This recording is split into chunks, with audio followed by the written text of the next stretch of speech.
Olá, alunos! Vamos partir então para a nossa revisão. Essa atividade já foi corrigida em sala de aula, mas estamos aqui para tirar dúvidas de alunos que pediu mais explicação. Então, construção de gráfico. O nosso tema é função afim e já estamos discutindo a construção de gráficos da função afim. Aqui vocês têm um exemplo de função afim, certo? Também chamada função polinomial do primeiro grau, porque o expoente do x é 1. Então, f de x igual a 2 menos 3x. O que você já pode dizer numa situação dessa? Primeiro, quem é o domínio dessa função? E quem é o contradomínio? No caso aqui, a gente já entende que essa função ela é definida de R em R. Significa, então, que o domínio são todos os números reais, que eu vou usar qualquer um que eu colocar aí, certo? Para x, o valor do x, eu vou atribuir qualquer número real. O contradomínio já vai ser onde eu vou encontrar a imagem desse valor que eu atribuí para x. Então, nós conversamos em sala de aula, queríamos usar números negativos, o número nulo, que é o zero, e números positivos. Então, eu vou, de acordo com o que a gente já conversou em sala de aula, eu vou colocar menos 2, menos 1, 0 e 1. Só pelo fato de ser números negativos, o 0 também e o 1. É evidente que tem outra maneira de você desenhar o gráfico com menos cálculo, mas como a gente ainda está na questão do início do assunto, ainda de construir, então nós vamos tabelar para poder entender o que vai acontecer. Olha, o que mais que você tem que observar na lei da função? O sinal do x. O sinal do x aqui, ele vem acompanhado do menos. Então, essa função a gente já sabe que ela vai ser uma função decrescente por causa daquele menos ali. O menos 3, ele é chamado decrescente, só arrumando aqui. O menos 3, ele é chamado de coeficiente angular. Ele nos permite classificar logo a função a partir da sua lei. Então, se ele está negativo, esse menos 3, ele vem acompanhado do menos, a função é decrescente. Se fosse mais 3, a função seria crescente. O que vem ser uma função decrescente? Você vai acompanhar a partir daqui. Olha o domínio. Esse domínio a gente colocou na ordem crescente, correto?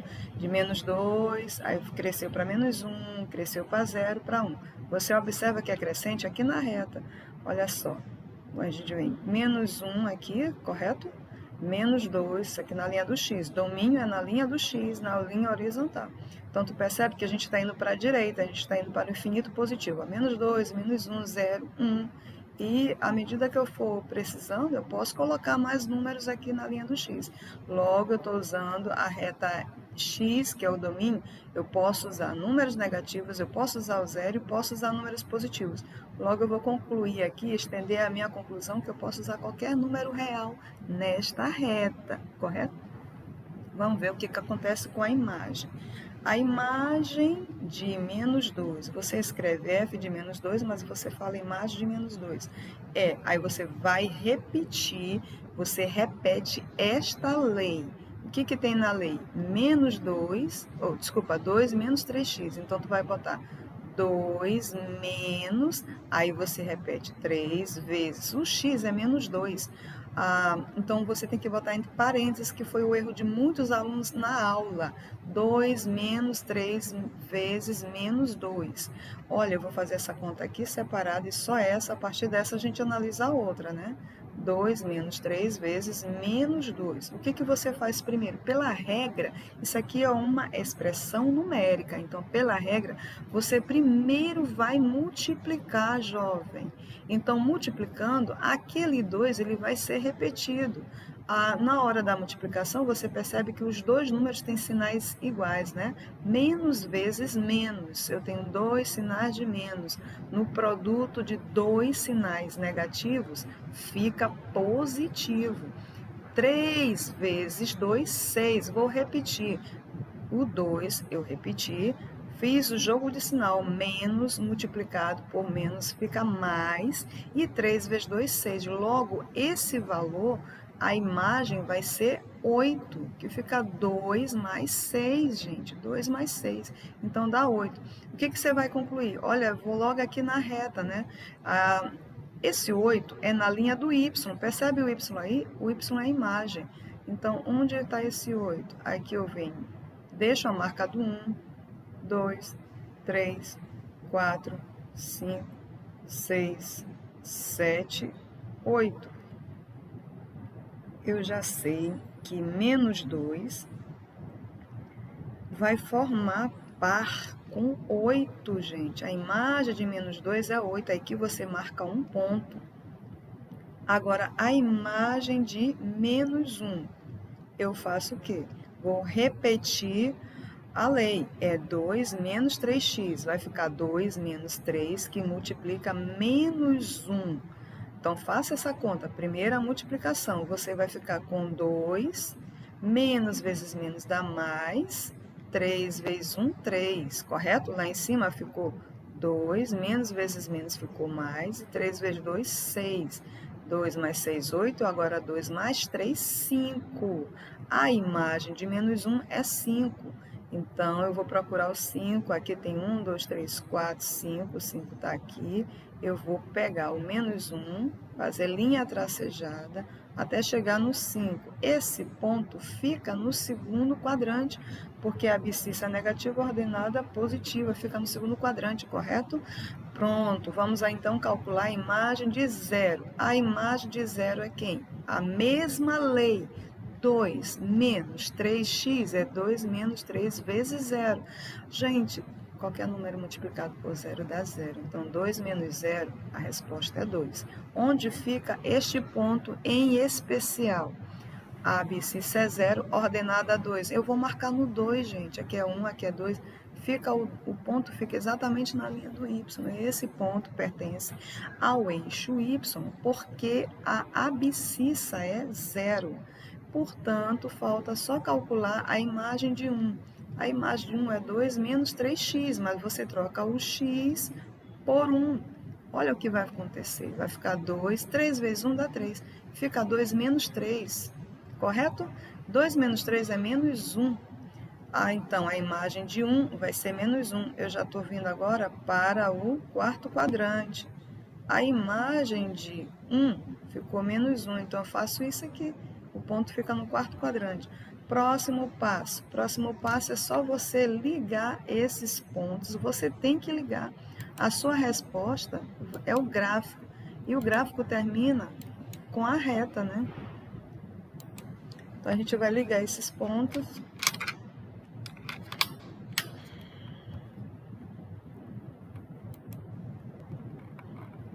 Um momento.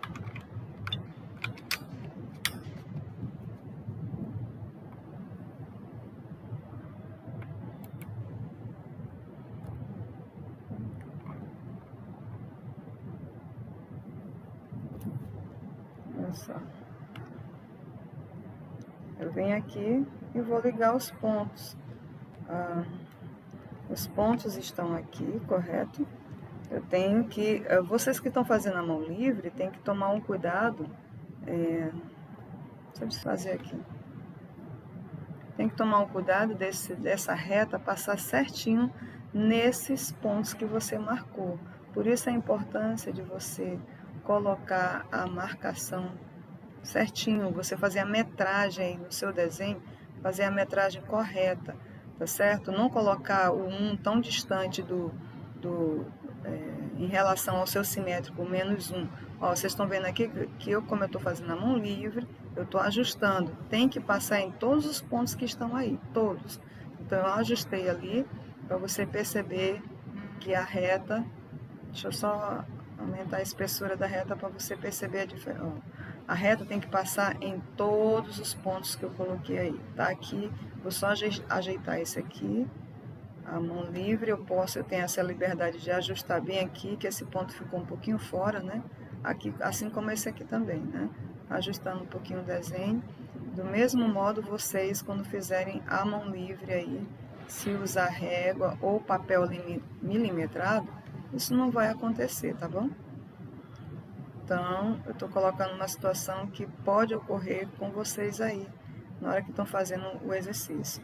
Tem que perceber que esses pontos tem que passar, a reta tem que passar por esses pontos. A reta é formada por infinitos pontos, correto? Então, o que eu vou concluir aqui? Quem é o domínio? O domínio foi todo o número real que eu vou usar. Esse número real, gente, é a reta real aqui, a reta x. Quem é o contradomínio? Contradomínio é a reta y.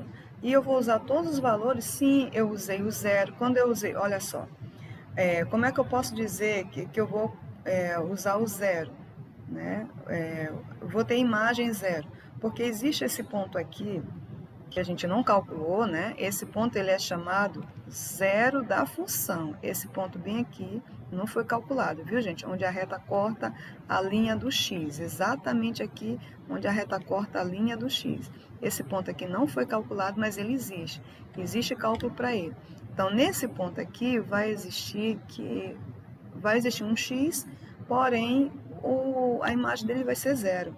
Então, eu vou usar o zero no contradomínio, vou usar números negativos, vou usar números positivos. Logo, toda a reta y está comprometida nessa função. Portanto, o conjunto imagem é todo o conjunto R. Se a imagem, atenção, gente, olha, o conjunto imagem comprometeu todo o contradomínio, tá certo? Toda vez que isso acontecer, o contradomínio é o próprio conjunto imagem, porque eu vou usar toda a reta y, significa que essa função aí, ela é chamada de sobrejetora. Além dela ser chamada de injetora, porque se você percebe, a imagem de menos 2 é 8, a imagem de menos 1 é 5, a imagem de 0 é 2, a imagem de 1 é menos 1. Significa que os valores de x aqui são diferentes e eles têm imagens diferentes. Logo, essa função, olha, o que ela é? Essa função é bijetora, porque para cada valor do x, existe um único e exclusivo valor em y, tá certo? Uma imagem exclusiva para cada domínio. Ela também é sobrejetora, porque todo o conjunto, o contradomínio, será usado nesse cálculo, sobrejetora.